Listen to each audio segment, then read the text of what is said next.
Akkam jirtan guyyaa har'aa kan waliin ilaallu barnoota saayinsii naannoo kutaa shanaffaa boqonnaa tokkoffaa waa'ee argama Itoophiyaa waliin ilaallaa. Sirriitti nu hordofaa. Fuula yuutuubii keenyaa kana laayik gochuu hin dagatinaa, akkasuma immoo sabiskiraayib gochuu hin dagatinaa isiniin jechaa. Arabikaa iskuul kan jedhu teelegiraama keenyaanis gaaffii yoo qabaattan koomentii jalattis yaada yoo qabaattan nuuf kaa'aa. Kallattiidhaan gara barnoota keenyatti fufnaa jechaadha. Jalqaba irratti argama Itoophiyaa kan jedhu kun maalinni? Isumaan wal qabatee jalqaba argama jechuun maalinni? Tokko tuqaa tokko ilaaltan argama Itoophiyaa kaartaa irratti. Argama Itoophiyaa eessattidha? Kaartaa irratti. Kaartaa irratti Itoophiyaan eessatti argamti waan jedhu waliin ilaalla jecha. Inni biraa immoo argama jechuun maalinni? Argama jedha. Argama jechuun iddoo yookiin kallattii biyyi tokko itti argamtu kan agarsiisu yookaan immoo iddoo wanti tokko itti argamuun argama jennaa jecha. Argama Itoophiyaa jechuun kaartaa irratti iddoo biyyi Itoophiyaa itti argamtu jechuudha. Iddoo biyyi Itoophiyaa itti argamtu jecha. Inni kun maal jedhama?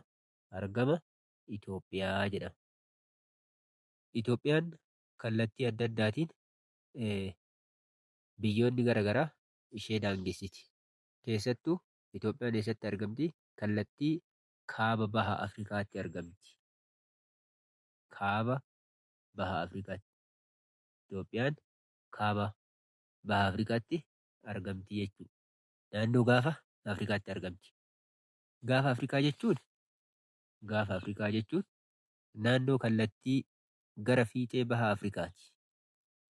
Fiixeen baha Afrikaa gaanfa Afrikaa jedhama. Fiixeen baha Afrikaa gaanfa Afrikaa jedhama. Itoophiyaan kaaba bahaan Jibuutiidhaan daangeffamti. Bahaa fi kibbaan immoo Somaaliyaadhaan daangeffamti. Kibbaan Keeniyaadhaan daangeffamti. Dhihaan immoo Suudaan kibbaatiin yoo daangeffamtu, kaaba dhihaatiin Suudaaniidhaan daangeffamti. Kana malees kaabaan Eertiraadhaan daangeffamti jecha. Biyyoonni kunniin biyyoota Itoophiyaa daangessan jennee gara biraatiin qabachuu dandeenya. Biyyoota Itoophiyaa daangessan kallattii hundaan. Kanaafuu Jibuutiidhaan ni daangeffamti. Somaaliyaadhaan ni daangeffamti. Keeniyaadhaan gara kibbaatiin ni daangeffamti. Suudaan kibbaatiin ni daangeffamti. Akkasuma immoo Suudaaniidhaan ni daangeffamti. Eertiraadhaan ni daangeffamti jechaadha Itoophiyaan. Kanaaf haala kanaan qabachuu danda'uu qabna. Kaartaa irrattis yoo ilaalle isuma kana jechaadha. Wama amma dubbanne kana kaartaa irrattis argina. Isheen tun Itoophiyaadha. Kunniin immoo kallattii. Kuni dhiha. Kun immoo baha. Iddoo kanatti kan argitan kibba. Iddoo kanatti kan argitan immoo kaabaa jechuudha. Kanaafuu biyyoonni akka Eertiraa, Suudaanii, Suudaan kibbaa, Keeniyaa, Somaaliyaa fi akkasuma immoo Jibuutiin biyyoota Itoophiyaa daangessanii jechaadha.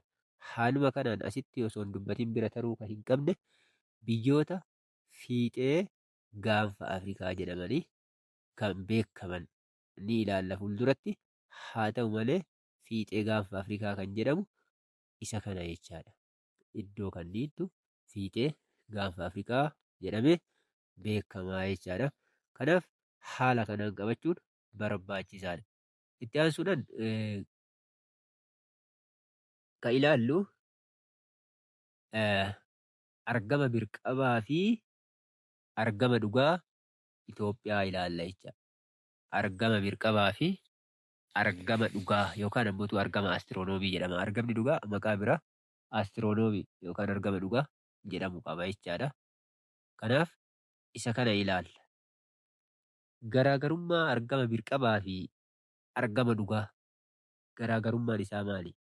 Argama birqabaa fi argama dhugaa kana garaagarummaan isaa maalidha jennee ilaallaa jecha. Argamni iddoo yookaan ammootu bakka wanti tokko itti argamu jennee dubbannee jirra jalqaba irratti. Haa ta'uti argamni bakka gurguddoo lamatti qoodama jechaadha. Bakka gurguddoo lamatti qoodama. Innis argama birqabaa fi argama dhugaa yookaan ammootu argama astiroonoomii jedhamee beekamaa jecha.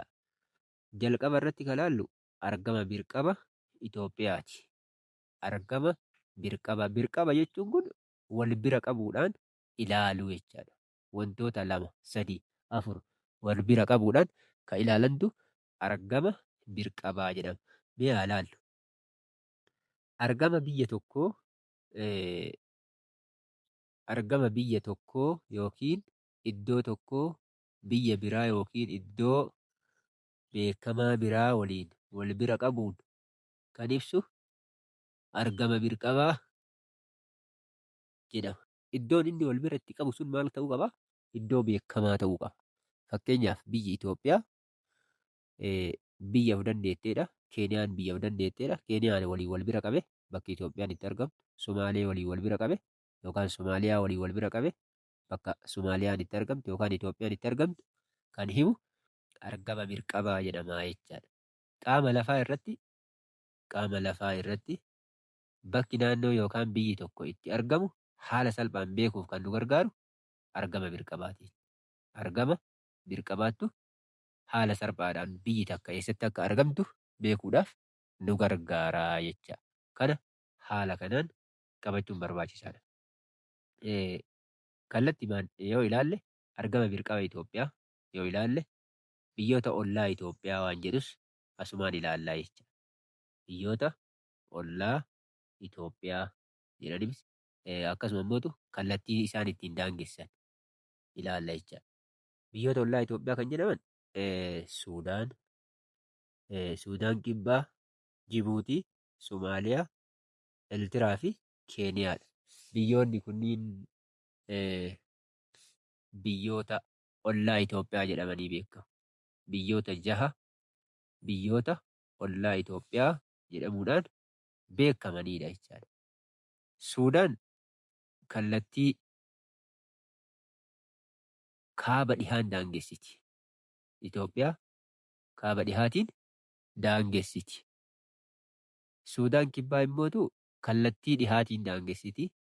Jibuutiin kallattii bahaan daangessaa. Somaaliyaan immootu kallattii bahaa fi kibba bahaan daangessaa. Eertiraan kallattii kaabaatiin Itoophiyaa daangessaa. Keeniyaan kallattii kibbaatiin Itoophiyaa daangessaa. Kana jechuun Itoophiyaan guutumaan guututti biyya laand lookti yookaan ammootu lafa qofaan daangeffamte yookaan biyyootaan daangeffamte jedhamte beekamtii jechaadha. Kanaaf kallattii kanaan biyyoonni ollaa Itoophiyaa eenyuunfaa akka ta'an asumaan qabachuu dandeessu. Akkasuma ammootu eessaan ammootu ollaa Itoophiyaa ta'an waan jedhus asumaan qabattuu jecha. Kanaaf kallattii kanaan kaartaa irrattis haala kanaan laaluu dandeenya jecha.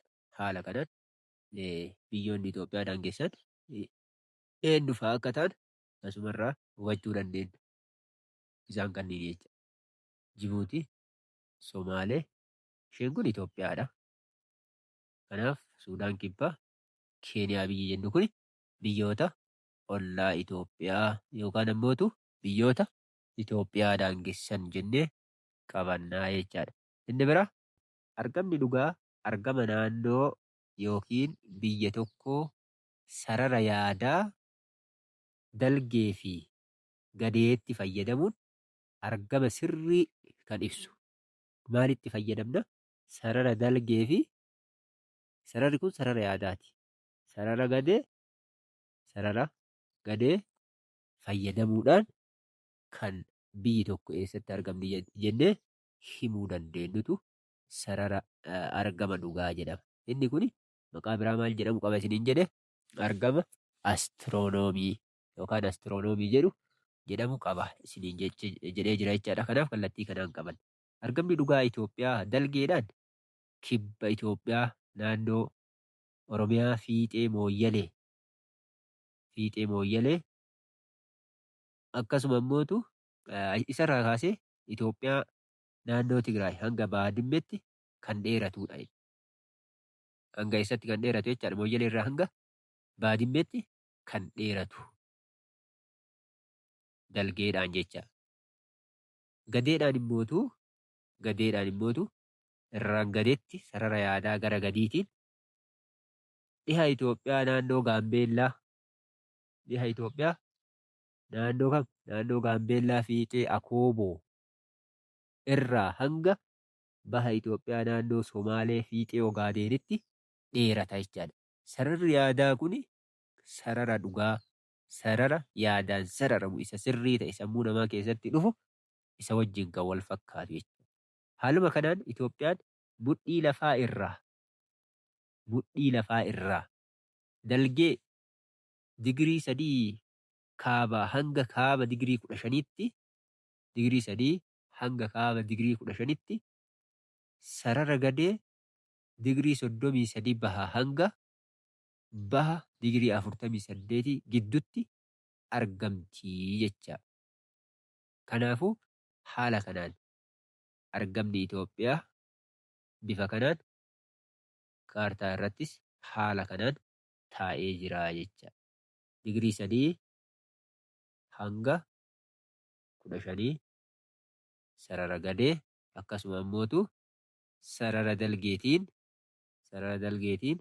33 irraa hanga 48 jechaadha. Digirii 48 inni kun maal argisiisa? Argama dhugaa Itoophiyaa argisiisa jechaadha.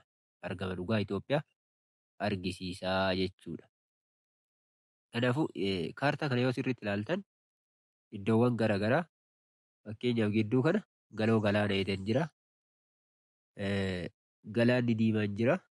Isa irraa kallattii dhihaatti argamti Itoophiyaan jechaadha. Kanaaf kallattii kanaan addaan baafnee sirriitti hubachuu fi qabachuu dandeenya jechaadha. Kanaaf kallattii kanaan amma immootu maal ilaallaa? Biyyoota ollaa waliin wal bira qabuun kaartaa irratti haala argama Itoophiyaa ilaala. Biyyoota ollaa kaafnee irra miti biyyoota 6 kan akka Eertiraa, Sumaalee, Keeniyaa, Suudaan lamaanii fi akkasuma immootu Jibuutii biyyoonni kunniin biyyoota ollaa Itoophiyaati jennee jechaadha. Kanaafuu isa kana wajjin wal bira qabuudhaan yoo ilaallu jalqaba irratti kan argannu biyyoonni gaafa Afrikaa eenyuun fa'a? Biyyoonni gaafa Afrikaa eenyuun fa'a? Itoophiyaan biyyoota gaafa Afrikaa keessaa tokko yoo taatu bal'ina dacheen biyyoota gaafa Afrikaa keessaa jalqaba yookaan tokkoffaa irratti argamti. Biyyoonni gaafa Afrikaa 4tu jiru. Biyyoota gaafa Afrikaa 4 jedhamanii kan beekaman Jibuutii, Itoophiyaa keenya akkasuma Itoophiyaa mataa ishee, Somaaliyaa fi Eertiraadha jechaadha. Biyyoonni kunniin 4 biyyoota gaafa Afrikaa jedhamanii beekamu jechaadha. Biyyoonni gaafa Afrikaa jedhamanii beekamu meeqa jenne? 4 jechaadha. Lakkoofsaan 4 kan ta'anidha jechaadha. Lakkoofsaan 4 Jibuutii, Itoophiyaa, Somaaliyaa fi Eertiraadha jechaadha. Kanaaf akkasitti addaan baafnee qabachuu danda'uu qabna jechaadha. Kanaaf biyyoota Itoophiyaa waliin biyyoonni Itoophiyaa daangessan akkuma kaafne biyyoota 6 keessaa biyyi Itoophiyaa waliin daangaa dheeraa qabdu biyya Somaaliyaati. Somaaliyaan Itoophiyaa waliin biyyoota ollaa keessaa daangaa dheeraa qabdi jechaadha. Akkasuma immootu Itoophiyaatti aanuudhaan daangaa dheeraa kan qabdu Eertiraadha jechuudha. Eertiraan daangaa dheeraa qabaachuudhaan Somaalitti aantee sadarkaa 2ffaa irra jirti jechaadha. Inni biraa biyyoonni Eertiratti aanuun daangaa dheeraa Itoophiyaa waliin qaban duraa duubaan biyyoota Suudaanii lamaanii jechaadha. Suudaan lamaan daangaa dheeraa Itoophiyaa waliin qabaachuudhaan beekamu. Haala kanaan inni biraa ammootu as keessatti kan sirriitti ilaaluu qabnu Jibuutiin ammootu daangaa gabaabaa qabaachuudhaan Itoophiyaa waliin jiraatti jechaadha. Daangaa gabaabaa qabdi Itoophiyaa waliin. Biyyi Jibuutii fi Itoophiyaan daandii konkolaataa fi daandii baaburaatiin wal qunnamu. Haala kanaan waliin jiraatu jecha. Akkasuma ammootu namoonni daangaa biyyoota lamaanii yookaan ammootu daangaawwan biyyoota ollaa Itoophiyaa irra jiraatan maal godhu dhimmoota hawaasa diinagdee isaanii ummatuma Itoophiyaa waliin qooddatu jecha. Walumaan haala jireenya isaanii oofataniit walumaan jiraatu jechaadha. Kanaaf kallattii kanaan qaban. Inni biraa argamaa fi kallattii bakkeewwan beekamoo Itoophiyaa. Bakkeewwan beekamoo Itoophiyaa ta'an argama isaanii kallattii isaan itti argaman bakkeewwan Itoophiyaa keessatti beekamoo ta'an akka addunyaattis kan galmaa'an hedduun isaanii jecha. Mee bakkeewwan kanneen haa ilaallu. Eenyuun fa'a eessa fa'a waan jedhu ilaallaa jechaadha. Bakkeewwan beekamoo Itoophiyaa ta'an hedduu jira. Iddoowwan hedduutu beekamoodha Itoophiyaa keessatti. Iddoo akka seenattis akka wantoota garaagaraatiin iddoowwan beekamaa hedduutu jiru. Isa keessaa tokko Ertaalleedha. Ertaalleen iddoo beekamaa Itoophiyaan qabdu keessa ishee tokko jecha. Kanaaf Ertaalleen baha Itoophiyaa naannoo Affaaritti argamti. Kan inni itti argamu jechaadha. Naannoo Affaariiti. Affaar keessatti argama. Akkasuma ammootu bakki kun baay'ee lafa dhooqa ta'edha jechaadha. Lafa baay'ee dhooqa ta'e diyaameetirri yookaan bal'inni isaa meetira 140. Meetira 140 diyaameetiriin haala kanaan geengoodhaan yoo laalle meetira 140 jechaadha. Gadi fageenyi isaa ammootu meetira meeqa? Meetira 90 jechaadha. Gadi fageenyi boolla gadi fagoo ta'e kan meetira 90 gadi fagaatu kan qabudha jecha. Kanaaf iddoo beekama Itoophiyaa keessatti argamu keessaa tokko Ertaallee eessatti argama? Affaar keessatti argama jenneet qabachuu danda'u. Iddoowwan beekamoo Itoophiyaa keessatti argaman keessaa inni lammaffaan Raas Dajanii. Raas Dajan gaara kaaba Itoophiyaa naannoo Amaaraatti argama. Raas Dajan gaarreen Itoophiyaa keessatti argaman keessaa ol aanaadha jecha. Lafa ol ka'aadha. Kanaafuu iddoowwan akka keessattuu Tulluu Diimtuu godina Baalee keessatti argamtu akkasuma ammootu Kilimanjaroo maal akkas kan jedhaman kan Afrikaatti argamu isatti aanuudhaan iddoo olaanaadha jechaadha. Raas Dajaniin kuni kanaan bifa kanaan qabanna jechaadha. Inni biraa paarkii biyyoolessa gaarreen Baaleeti. Paarkiin biyyoolessa gaarreen Baalee naannoo Oromiyaa godina Baalee keessatti argama. Itoophiyaa qofa keessatti jeedala diimtuun gaarreen Baalee kana keessatti argamti jecha. Jeedalli diimtuun kan Itoophiyaa qofa keessatti argamti. Iddoo biyyoota addunyaa biraa keessatti hin argamne gaarreen Baalee kana keessa qofatti argamti jechaadha. Kanaafuu gaarreen Baalee kun akka waan addaa qabutti ilaallama jechaadha. Sababa maali? Sababa jeedala diimtuu kanaa jechaadha. Kanaaf kallattii kanaan qabanna. Iddoon beekamaan Itoophiyaa keessaa inni bira laga Hawaas. Lagni Hawaas giddugaleessaa fi baha Itoophiyaa keessatti argama.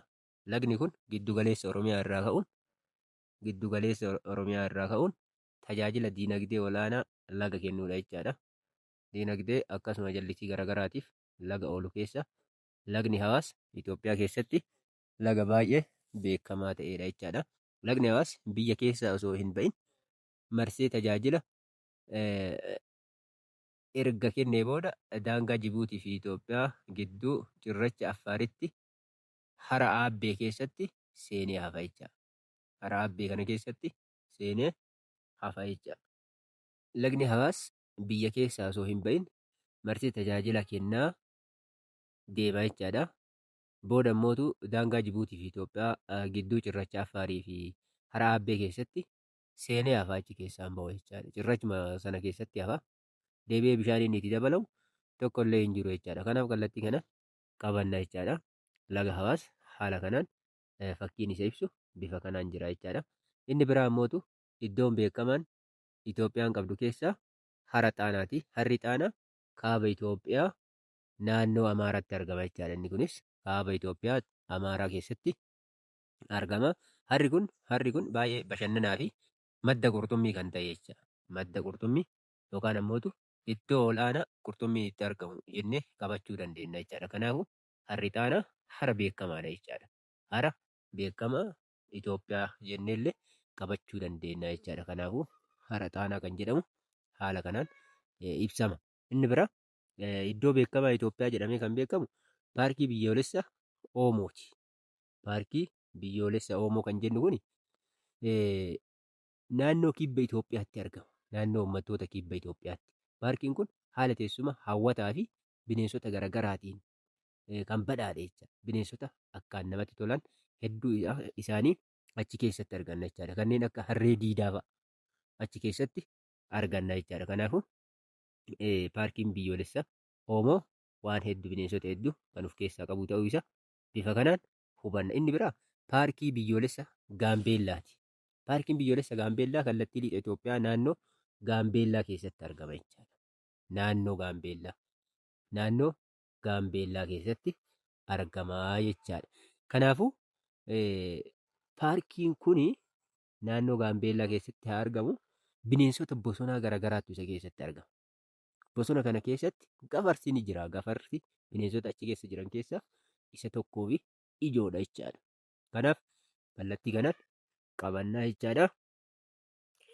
Haaluma kanaan mata duree itti aanuun hanga walitti deebinutti barnoota gaarii akka isiniif ta'u hawwaa irra deddeebi'aa sirriitti dubbisaa waan isin hin galle gara telegiraamaatiin akkasuma immoo gara koomentiitiin waan haaraa isinitti ta'e wanta deebisuun danda'amu gaafii keessan gaafadha.